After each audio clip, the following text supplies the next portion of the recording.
And there will be some kind of celebration. Parang may malaking dadating. Ito guys, no, parang merong grand entrance. Parang pang awards night, ganyan. Parang merong surprise na sa universe, mga kapiksi, no? Parang surprise gift. This is more on money, mga kapiksi. Money is slowly building up for you, no? Slowly building up. Ibig sabihin,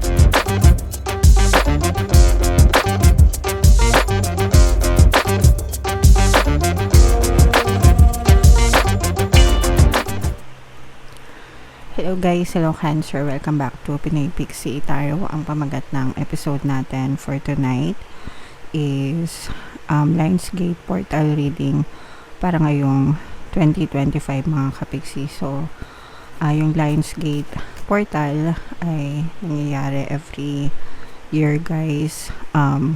Ngayong taon, nag-start siyang since July 28 hanggang August 12 mga kapixie. So, ang reading na to ay para sa period na yan.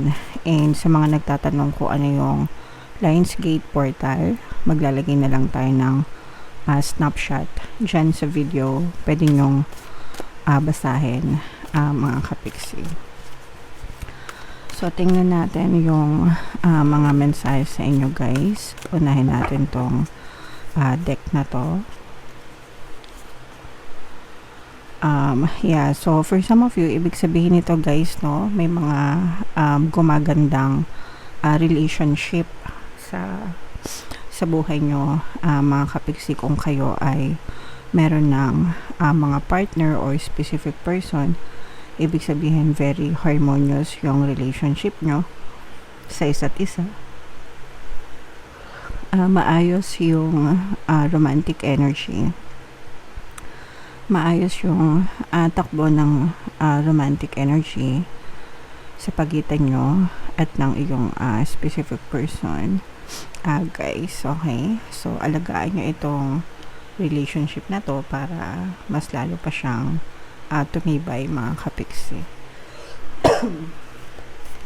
Another message guys, pasensya na kayo, medyo mababa ang energy level natin kasi kakagaling lang natin sa sakit and hindi pa tayo fully nakaka-recover, mga kapiksi. So yung next na message para sa inyo guys, wow, so maganda ito in terms of kabuhayan naman kasi ibig sabihin nito you are very financially stable. Pagdating sa inyong kabuhayan, matibay yung pundasyon nyo and maganda yung pundasyon. Kumbaga, meron kayong matibay na source of income and you have more than enough, no? Kumbaga, meron kayong sobra-sobra. Labis-labis. Hindi kayo mamamroblema.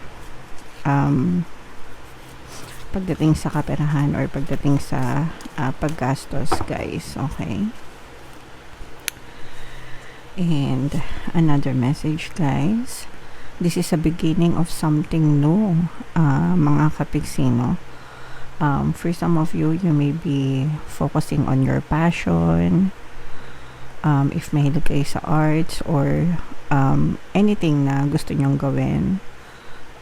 Parang nagsisimula yung journey nyo na makapag-invest kayo ng time and effort and dedication to do things that you are passionate about, mga kapiksi. Okay?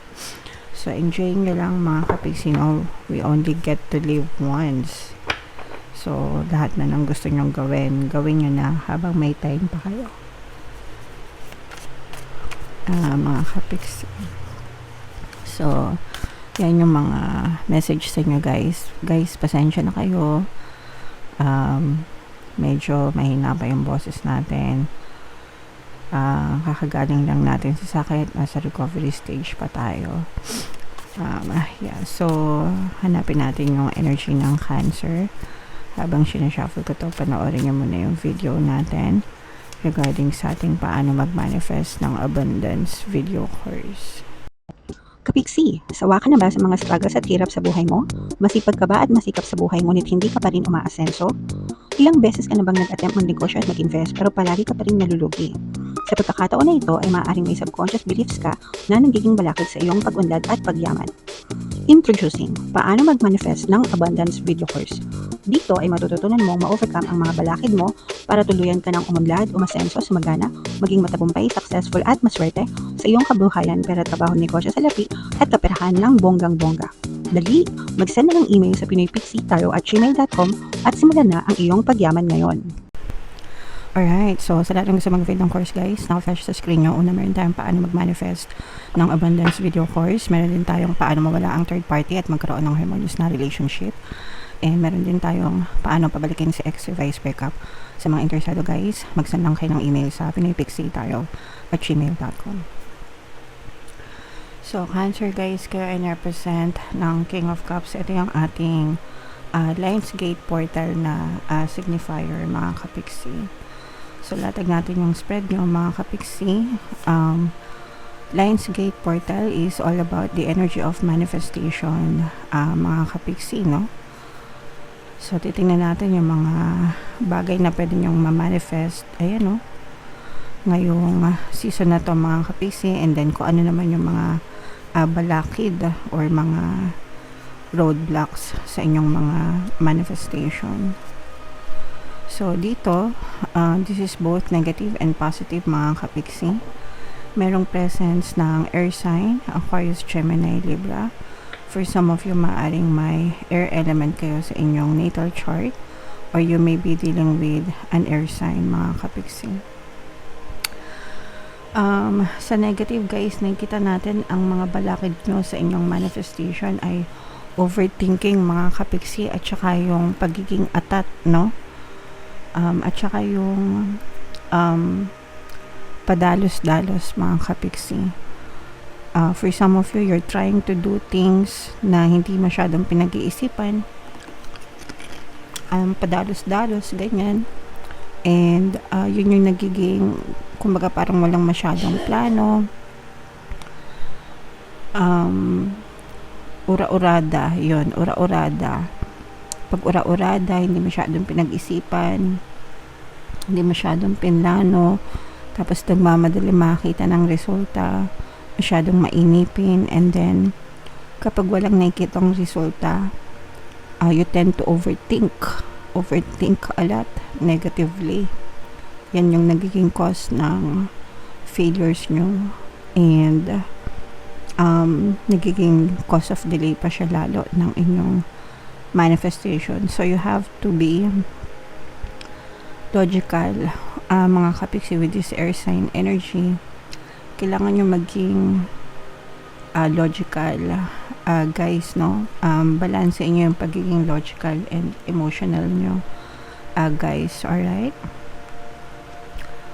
So yan yung sa negative. On the positive side naman, guys,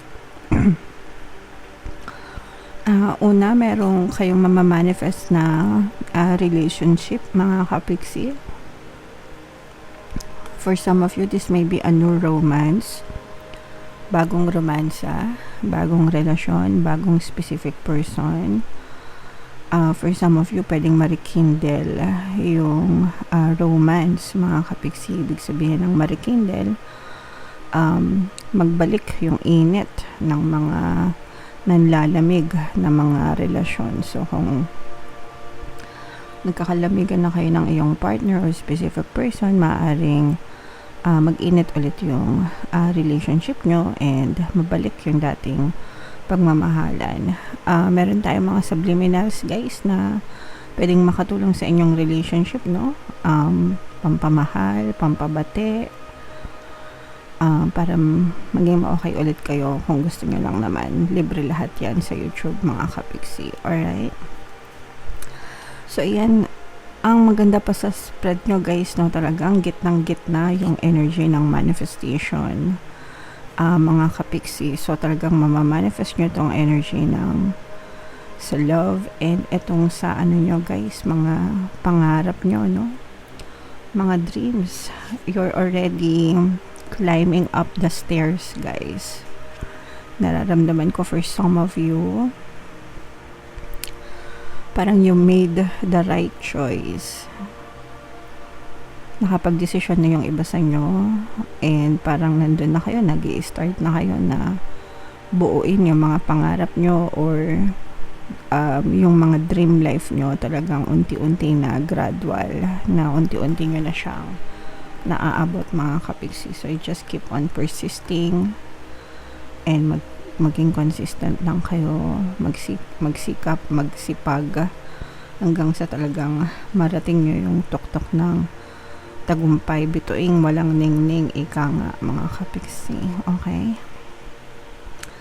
So, what else, mga kapiksi? Mag-ingat kayo, no, sa pera, especially pagdating sa money lending, mga kapiksi. Pag sinabing money lending, yung nagbibigay ng pera, nagpapautang.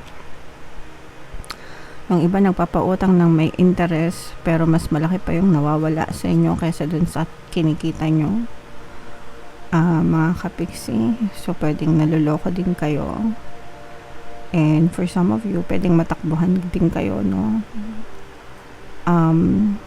So pwedeng matakbuhan din kayo sa pera, kaya mag-ingat din kayo sa mga pagpapautang, sa mga pagpapahiram. Make sure na yung pinapahiram nyo is just enough na parang hindi masakit kahit mawala sa inyo. Okay?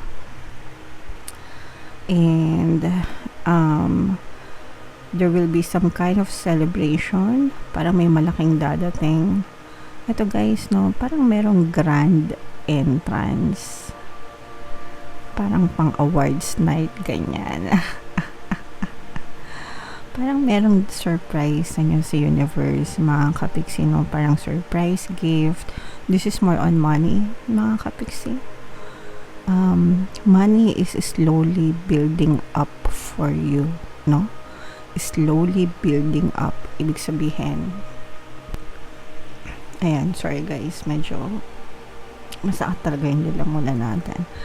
So, slowly building up, ibig sabihin, unti-unting umaangat, unti-unting umuunlad, unti-unting umaasenso yung kaperahan, yung status nyo sa kaperahan, mga kapiksi. And malayong malayo pa yung mararating mo compared sa kung ano yung meron ka ngayon. Okay?